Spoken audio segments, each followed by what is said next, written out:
अस्सलाम वालेकुम व्यूअर्स, कैसे हैं? मेरा नाम है शुजात। मेरे चैनल नूडल एट पर आपको बहुत बहुत खुशामदीद। आज बस ऐसे ही थोड़ा बहुत इधर उधर की बातें कर लेते हैं। आज मेरा कोई टॉपिक नहीं है मेरे पास बात करने के लिए। मेरा टॉपिक फाइनेंस ही होता है हमेशा, और फाइनेंस रिलेटेड मैं आप लोगों से बातें करता हूँ।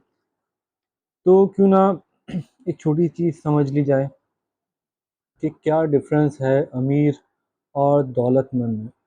आपने ये दो वर्ड सुने होंगे अपनी ज़िंदगी में, लोग कहते हैं, उसको यूज़ करते हैं हमेशा रोज़मर्रा की ज़िंदगी में कि अमीर और दौलतमंद बनना चाहिए।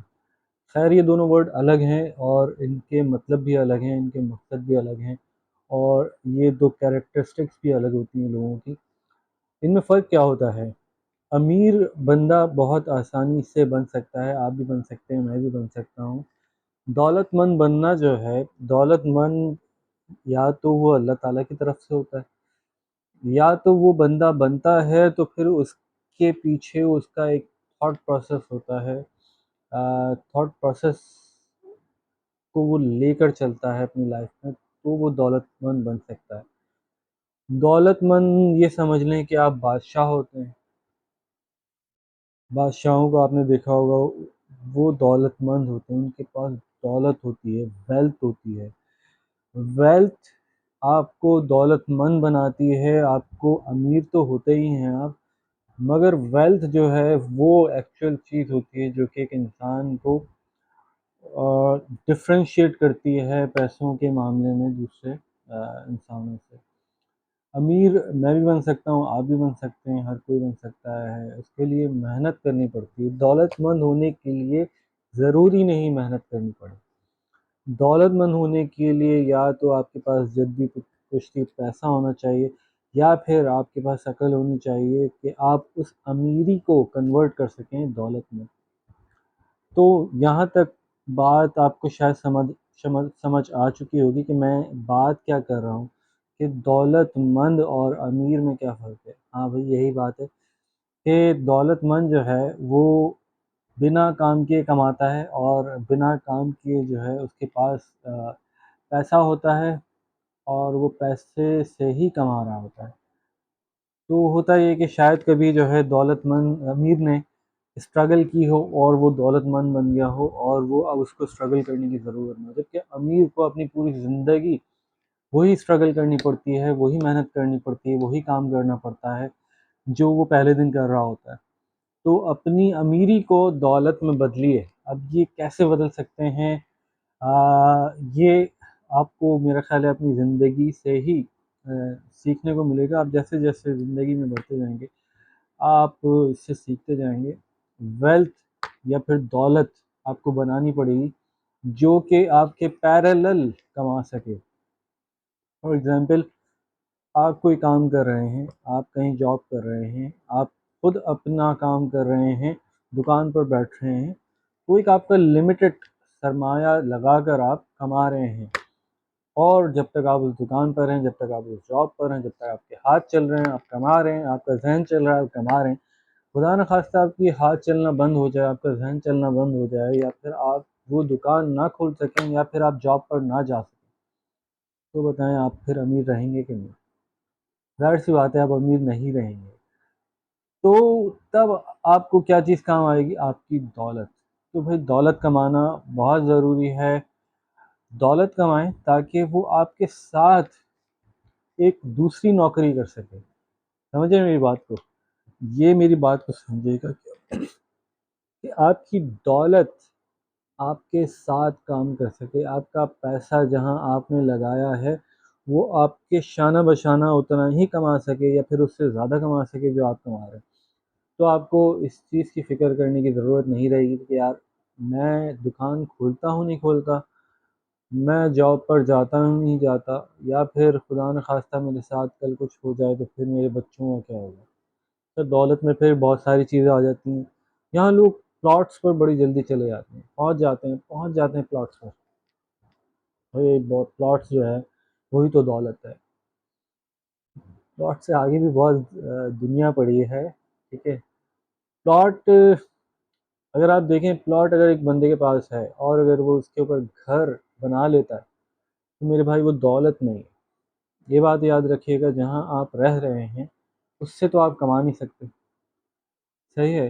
तो अगर आप ये तसव्वुर कर रहे हैं कि यार आपने एक प्लॉट ले लिया है और अपनी ज़िंदगी के मुश्किलात ख़त्म करने के बाद आप उस पर घर बनाएंगे और रहेंगे, ये दौलत नहीं है ना, इसको दौलत समझना चाहिए। क्यों? क्योंकि वो आपको कमा के नहीं देगा, वो आपको रिटर्न नहीं देगा कभी, ना वो दे रहा है। अच्छा भाई, तो दूसरा प्लॉट ले लेते हैं। दूसरा प्लॉट तो दौलत हो गई ना। यार दूसरा प्लॉट तो आपने ले लिया, मगर भाई वो कमा कैसे रहा है? आपने तो 20 साल के लिए रख दिया। आपने 10 लाख का लिया और आपने कहा यार मैं तो, ये दौलत है मेरी और मैं इसको रख देता हूँ और ये मुझे कमा के देगा। हाँ, 20 साल बाद वो आपको शायद उस अपनी वैल्यू से बहुत ज़्यादा रिटर्न दे दे, मगर 20 साल का अरसा भी तो है, और ये तो मेच्योरिटी पे कमा रहा है। आपको तो कोई ऐसी इन्वेस्टमेंट चाहिए जो कि आपके शाना बशाना आपको पैसे दे रही हो, आपके साथ खड़ी हो, आपके रोज़मर्रा की ज़रूरियात पूरी कर रही हो।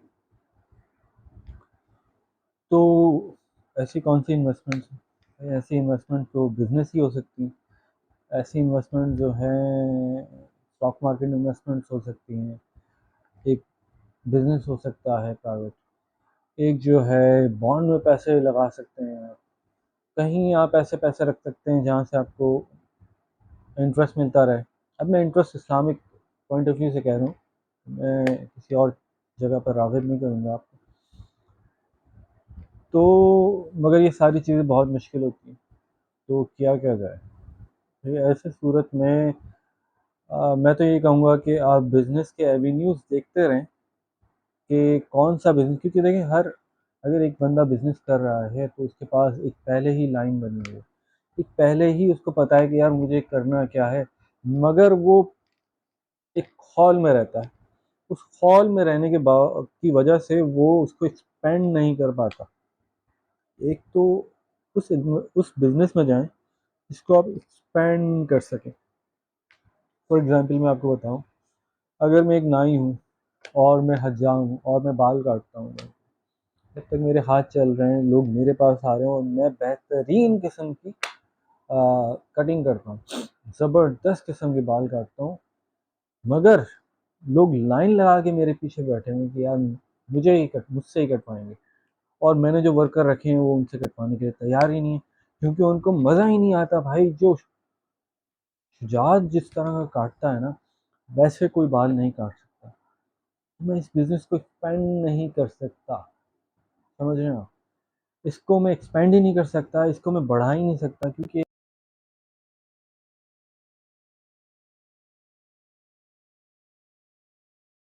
1000 रुपये काटता तो मैं उसको 2000 की कर दूँ, मगर कितना करूँगा? बात तो वही है, जिस दिन मेरे हाथ रुक गए उस दिन मेरा क्या होगा?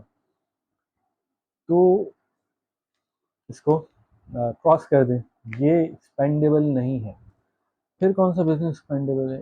यार मैं कोई ऐसी सर्विसेज देता हूँ जो कि जो है मैं अपने अंडर लोगों को रखूँगा और ट्रेन करके वो सर्विसेज आप उसको एक्सपेंड कर सकते, like tax saving services, tax related matters, accounting, बहुत सारी इस तरह की बहुत सारे मामला हो सकते हैं। आप इसको डिजिटल मार्केटिंग की तरफ चले जाते हैं, बिल्कुल आप ये कर सकते हैं, ये हद तक बिल्कुल ये कहेंगे एक्सेप्टेबल है, और इसके अंदर आप अपनी टीम बना सकते हैं और इसके अंदर आप एक्सपेंड कर सकते हैं, मगर इसमें भी आपको कहीं ना कहीं आपको अपने आप को इन्वेस्ट करना पड़ेगा, क्योंकि जैसे ही आपने किसी सीईओ को दिया ये पूरा बिजनेस, तो ये बिजनेस हाईजैक हो जाएगा, सिंपल सी बात है। वैसे तो मैं बताऊं कि बिल्कुल एक सेफ बिजनेस जो होता है वो प्रोडक्ट बेस्ड होता है। अगर आपके नाम से प्रोडक्ट है, वो आपके नाम पे रजिस्टर्ड है, आपके पास ट्रेडमार्क है, तो उस प्रोडक्ट को कोई भी नहीं छीन सकता आपसे, और वो आपका बिजनेस एक्सपेंड होगा। पहले आप कराची में बेचेंगे या लाहौर में बेचेंगे, फिर उसके बाद अंदरूनी शहर चले जाएंगे, फिर उसके बाद पूरे जो है स्टेट को कवर कर लेंगे, फिर पूरे मुल्क को कवर कर लेंगे।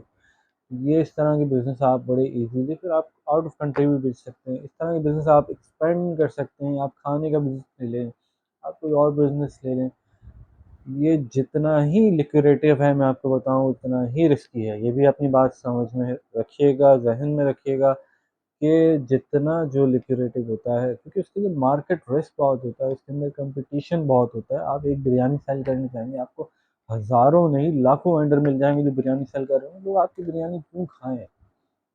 सही है। तो ये तो आ गया बिज़नेस की बात। एक जॉब पेशा क्या करे, जॉब वो तो 8 से 9 के दरमियान पैक होता है, उसको तो कुछ और काम ही नहीं कर सकता। उसकी तो कुछ समझ में नहीं आता कि मैं करूँ क्या?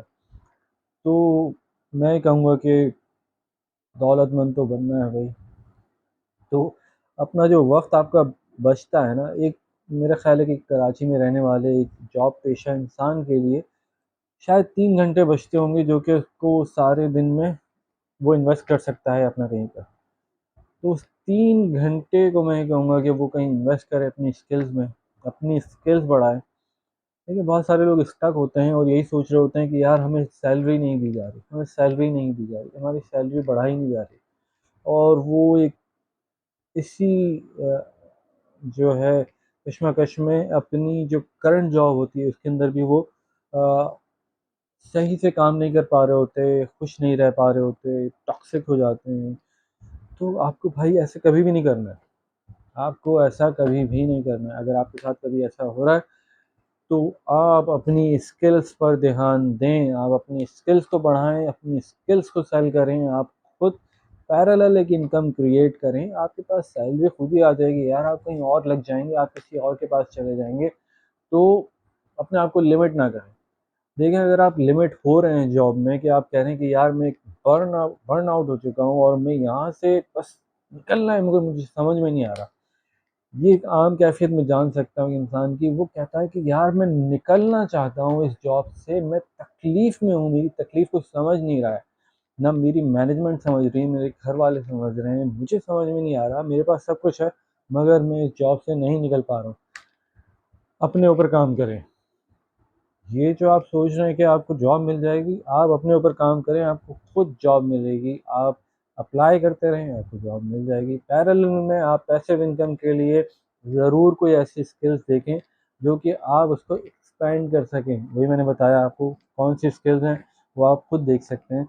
या फिर अपनी कहीं ऐसी स्टॉक में इन्वेस्ट करें, कहीं ऐसे म्यूचुअल फंड में इन्वेस्ट करें, जो कि आपको रिटर्न देते रहें, अच्छा रिटर्न देते रहें, क्यूमुलेटिव हो जाएँ।